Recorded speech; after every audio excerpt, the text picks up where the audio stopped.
The world is full of famous destinations, but some of its greatest wonders stay quiet, just pure, unspoken beauty waiting to be found. These are the most beautiful hidden places no one talks about. Welcome to Lost Beyond the Map.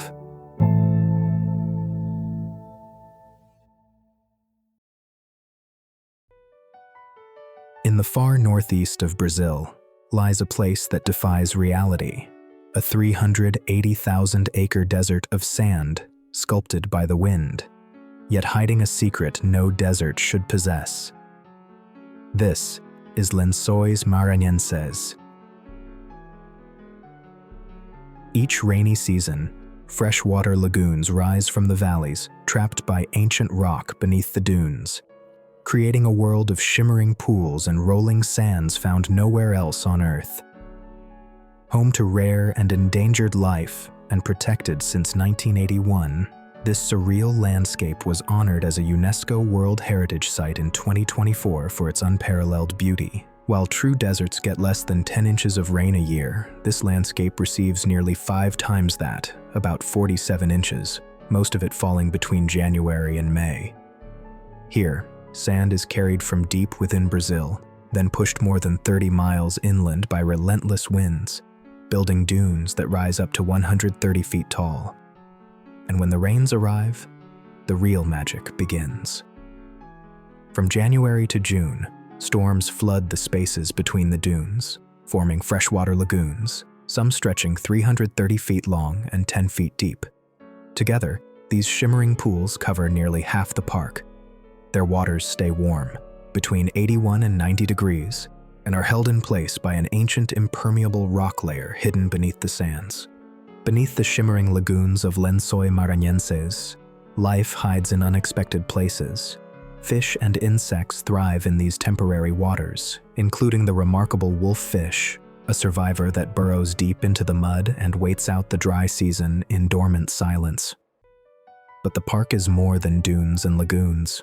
Its vast ecosystem stretches into Restinga forests and mangrove wetlands, each alive with unique species. The fiery scarlet ibis, the elusive neotropical otter, the stealthy oncilla, and the majestic West Indian manatee are 4 species listed on the Brazilian list of endangered species. Across the park, scientists have recorded 133 plant species, 112 species of birds, and at least 42 types of reptiles, all woven into one of Brazil's most extraordinary natural sanctuaries.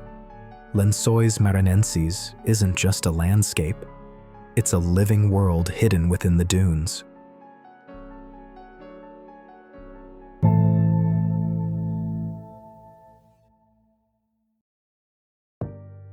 Learning a new language?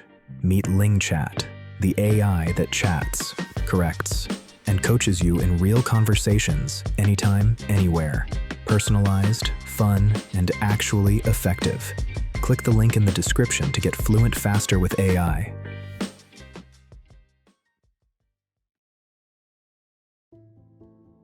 In 1943, a quiet cornfield in Michoacán, Mexico was shattered by fire.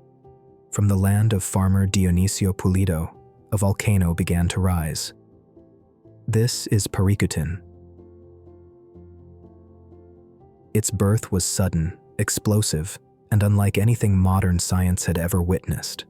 For the next 9 years, scientists documented every moment of its life, mapping, sketching, and capturing thousands of samples and photographs.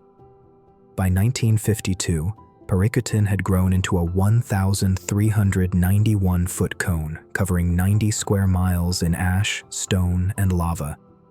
2 towns were completely swallowed. Hundreds of people were forced to relocate. 3 lives were lost. Today, Paricutin rests, dormant yet haunting. Travelers hike its slopes and wander the lava-encased ruins. In early 1943, strange things were happening in the fields near Paricutin. Thunderous sounds echoed across the land, yet the sky was perfectly clear. Deep earthquakes, first a few, then 25 to 30 a day would break out.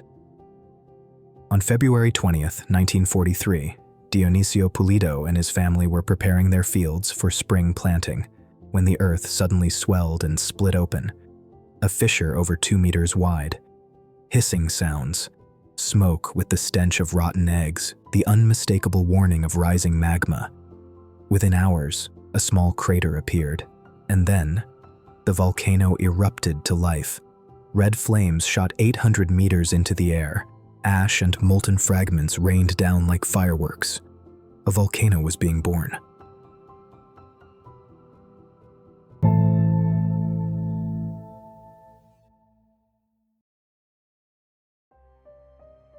Hidden deep within Colombia's remote Serranía de la Macarena, there flows a river unlike any on Earth. This is Caño Cristales. Also known as the River of Five Colors or the Liquid Rainbow, it was discovered in 1969 by local cattle farmers. It soon became a natural wonder for its surreal beauty. From late July to November, the river erupts in color, reds, yellows, greens, blues, and blacks shifting beneath crystal-clear water, painting the landscape like a living canvas. Caño Cristales flows over quartzite rock born 1.2 billion years ago, part of the ancient Guiana Shield. The river races through rapids and waterfalls, carving the landscape as it goes. Along its bed lie perfect circular pools, giant's kettles, formed when hard stones spin in the current, grinding deeper into the rock over centuries. Where the Andes, the Llanos, and the Amazon collide lies one of the most diverse places on Earth.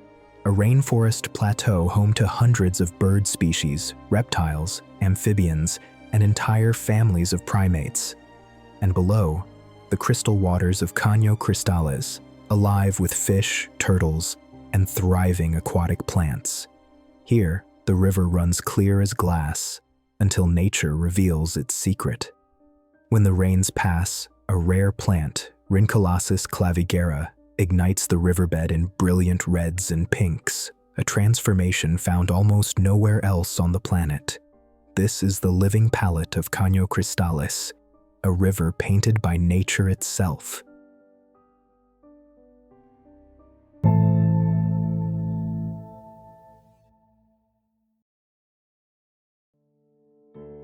Deep in the Philippine Sea, where the mainland of Surigao del Norte meets the open Pacific, an island whose name means the Great Opening, a gateway carved by time and tide, is Bucas Grande. This 128 square kilometer island is home to the municipality of Socorro and to one of the Philippines' most magical places, Sohoton Cove, a maze of hidden lagoons, limestone cathedrals, and islets connected by narrow passages the locals call Sohoton, the narrow openings. Hidden within Bucas Grande lies one of the Philippines' most otherworldly wonders, Sohoton Cove, and at its heart, the Tojoman Jellyfish Lagoon, where millions of gentle, non-stinging jellyfish glide through crystal water, inviting visitors into a dreamlike world you can safely swim in. Then there's Hagucan Cave, a chamber that lights up in azure blue as waves breathe beneath its walls, a natural glow that feels almost supernatural.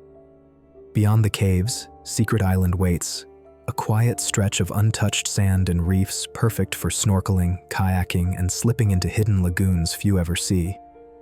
Travelers reach Bucas Grande by boat from Surigao City's Hayangabon port, or from Siargao, where tours leave from General Luna. The best time to explore this paradise is the dry season, November to April, when calm seas and warm days reveal Sohoton at its most magical. Bucas Grande, a place where adventure, mystery, and tranquility all meet beneath emerald waters.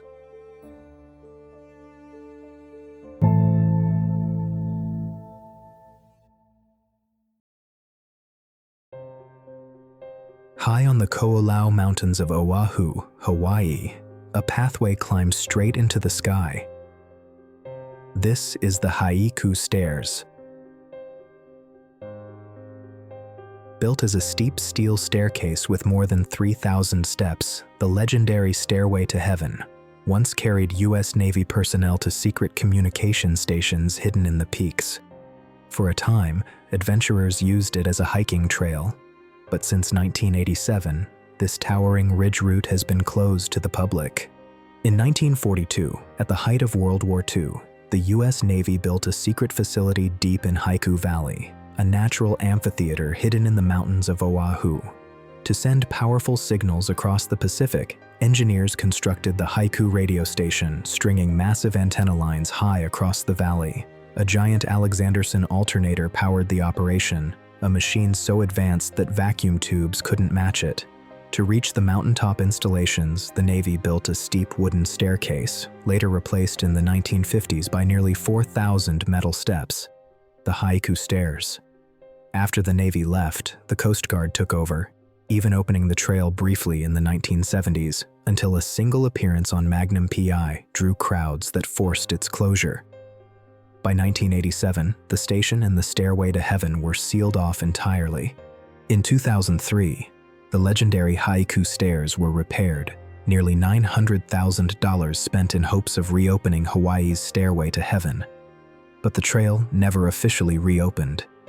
Instead, nearby residents faced trespassing, crowds, and litter, while the city faced growing fears of liability. By 2018, officials confirmed there were no plans to open the stairs. Still, hikers ignored the warnings, fueling tension with the community and deepening the debate over their future. In 2021, the City Council voted unanimously to remove the structure entirely. The cost climbed to $1.3 million, and by April 2024, demolition was set in motion. But the story didn't end there. On June 12, 2025, the nonprofit Friends of Haiku Stairs filed a lawsuit, a final attempt to save the Stairway to Heaven from disappearing forever. A battle between history, nature, and community. The fate of the Haiku Stairs now hangs in the balance.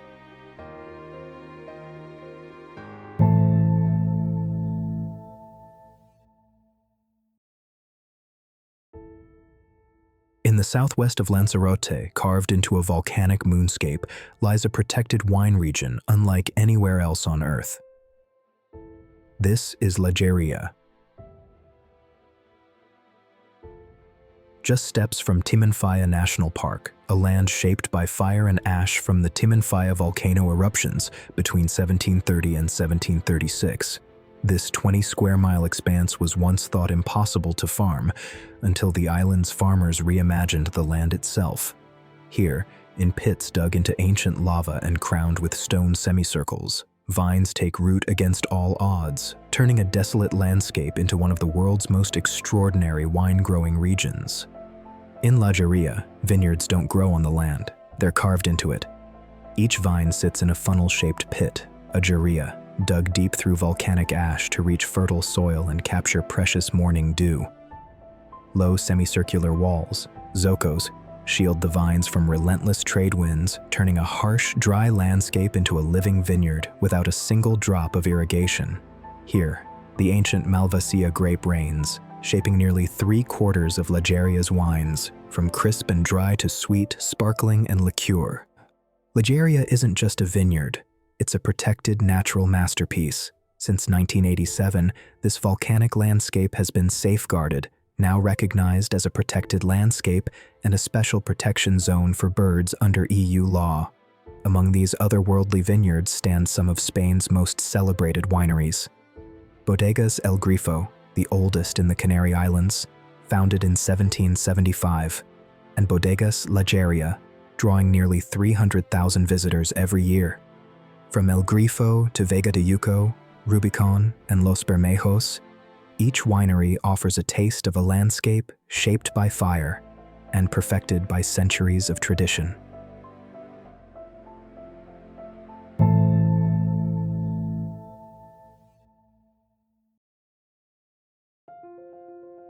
Once booming with shipbuilders and sponge divers, a mountainous Greek island where history, myth, and beauty collide.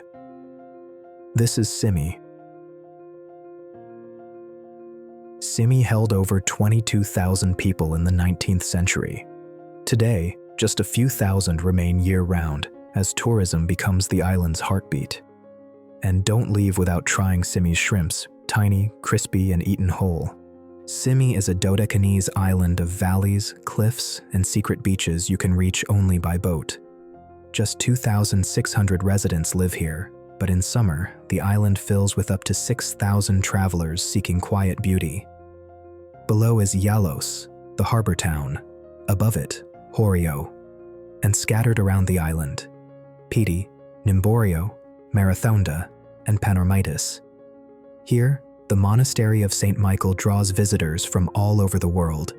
Simi's story begins in myth, said to be the birthplace of the Charites and named after the nymph Simi, or, as another legend claims, after the wife of the sea god Glaucus. History records the Battle of Simi in 411 BC, when Spartan ships defeated the Athenians nearby. Though little is known before the 14th century, ruins show the island was always inhabited through Roman and Byzantine times, until the Knights of St. John took it in 1309.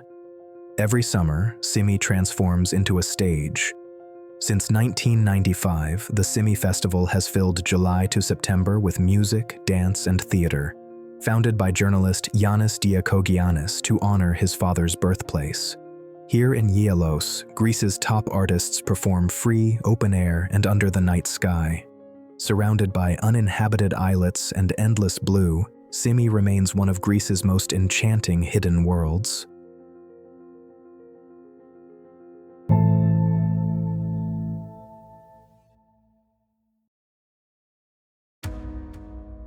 Hidden in the mountains of central Vietnam lies a sacred valley where time itself seems to stand still. This is My Son. Built between the 4th and 13th centuries, these temples were the spiritual heart of the Champa Kingdom, a thriving Indianized civilization of the Cham people. Here, kings came to worship Shiva, and royalty were laid to rest beneath towering brick sanctuaries. Once, more than 70 temples filled this 2-kilometer-wide valley, their stories carved in Sanskrit and Cham inscriptions. It is one of Southeast Asia's oldest continuously inhabited archaeological sites. But during a single week of the Vietnam War, much of this sacred complex was reduced to ruins under heavy U.S. bombing. What remains today stands as both a testament to devotion and a reminder of resilience. Recognized as a UNESCO World Heritage Site, My Son endures, a mystical echo of a lost kingdom. At My Son, the secrets aren't just in the temples, they're in the very bricks themselves. Most of these ancient Cham sanctuaries were built entirely from red brick, their sculptures and sacred motifs carved straight into the walls. The Cham built differently and brilliantly, their precise methods, their adhesives, their techniques for fusing brick to brick. Even today, they remain a lost art, a construction secret from a vanished kingdom, still defying the experts who study them. Long before their kingdom fell silent, the people of Champa recorded their world in 2 voices, Sanskrit and Old Cham. They wrote on leaves and other fragile materials that time has since erased, but what survived are the stone inscriptions, carved with scripts brought from India and preserved for over 1,000 years.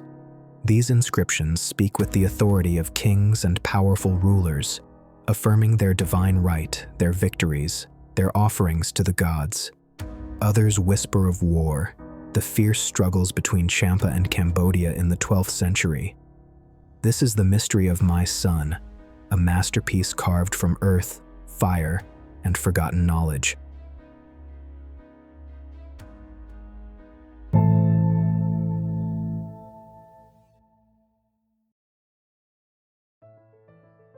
Hidden beneath the limestone skin of the earth lies a world once worshipped by an ancient civilization. These are the Yucatan cenotes. Natural sinkholes formed when limestone collapses, revealing the groundwater below. The word comes from the Yucatan Peninsula, where the Maya treated these shimmering pools as both lifelines and sacred gateways. Across Yucatan, There are an estimated 10,000 of these water-filled caverns, a maze of blue windows into the underworld. But cenotes aren't unique to Mexico. They appear in coastlines and islands across the world, in Cuba, Australia, Europe, and the United States.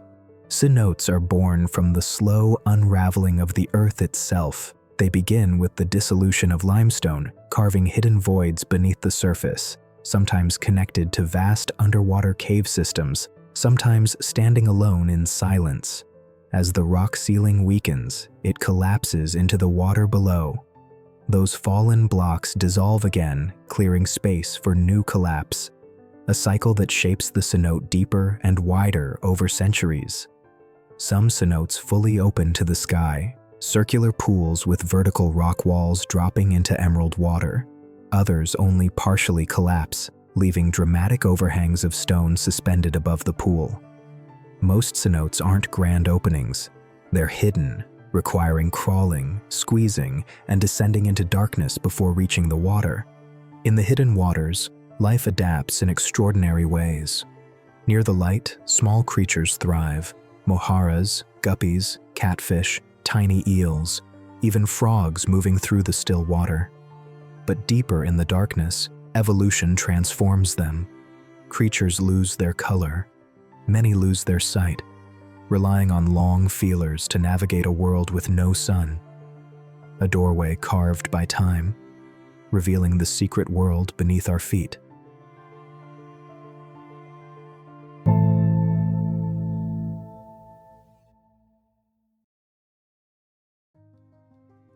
Rising above the Yangon skyline, perched on Singutara Hill, stands Myanmar's most sacred monument, the Shwedagon Pagoda. For Buddhists, this is no ordinary shrine. Shwedagon is believed to hold relics of 4 Buddhas: the staff of Kakusanda, the water filter of Konagamana, a piece of Kasapa's robe, and 8 strands of hair from Gautama himself. At 367 feet tall, built atop a 167-foot hill, it rises more than 560 feet above sea level, a beacon of faith, history, and wonder. Legend says Shwedagon Pagoda was built over 2,500 years ago, while the Buddha still lived, making it one of the oldest Buddhist stupas in the world. 2 merchants, Tapusa and Balika, received 8 strands of the Buddha's hair and instructions to build a stupa to enshrine them. King Okalapa combined these with relics of past Buddhas, creating the sacred pagoda that still shines over Yangon today. The Shwedagon Pagoda rests on a brick plinth, covered entirely with genuine gold plates, each carefully riveted in place. Above the base, terraces are reserved for monks and men, preserving ancient traditions. Its umbrella crown is adorned with 5,448 diamonds and 2,317 rubies, topped by a 76-carat diamond, the pinnacle of devotion and craftsmanship. For centuries, people across Myanmar and monarchs like Queen Shinsaw-Poo have donated gold to maintain this shining symbol of faith.